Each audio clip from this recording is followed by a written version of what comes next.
Это Российский дом науки и культуры, в котором сейчас проходит голосование на выборах в Государственную Думу, а также по одному из одномандатных округов Ивановской области. Вот прямо здесь сейчас люди там стоят в очереди внутри урны. Мы вам сейчас это все покажем. Напротив стоит полиция. Не усиленные наряды, потому что, по словам сотрудников этого культурного центра, предполагалось, что могут быть какие-нибудь пикеты, например, граждан Украины или Чехии, но пикеты никто не заявил, поэтому и охрана не очень серьезная.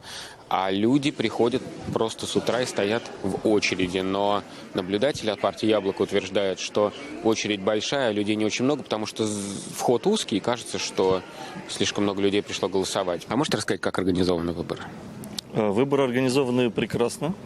Единственный недостаток, что недостаточно прозрачной урны. Это серьезное упущение. И вот наш коллега, наблюдатель от партии «Парнас» на это обратил внимание и внес это в протокол. А он стоит около урн? Караулит их? Около урн стоять нельзя, и караулить их тоже нельзя. Для этого есть специально обученные люди при посольстве. Он находится в строго отведенном месте для наблюдателей.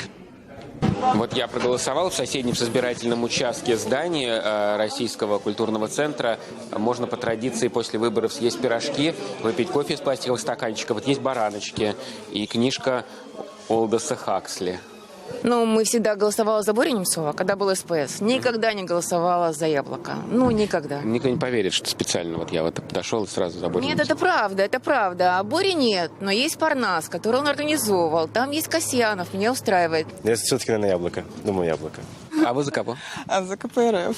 Вы голосовать? Я уже проголосовал. Как? Хорошо. За кого? За Парнас. Парнас, предатель. За Парнас. А вы за кого? Я за ЛДПР. Парнас, ЛДПР. Вы голосовали сейчас за историю, которая была, или за будущее России, которая будет? А каким оно будет?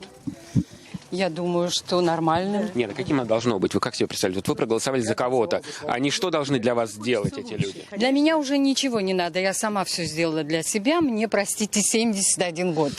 Так. Я все сделала в жизни. Я голосовал прежде всего за свободу. Я хочу, чтобы в моей стране была свобода слова и свобода мысли. Пока что этого нет.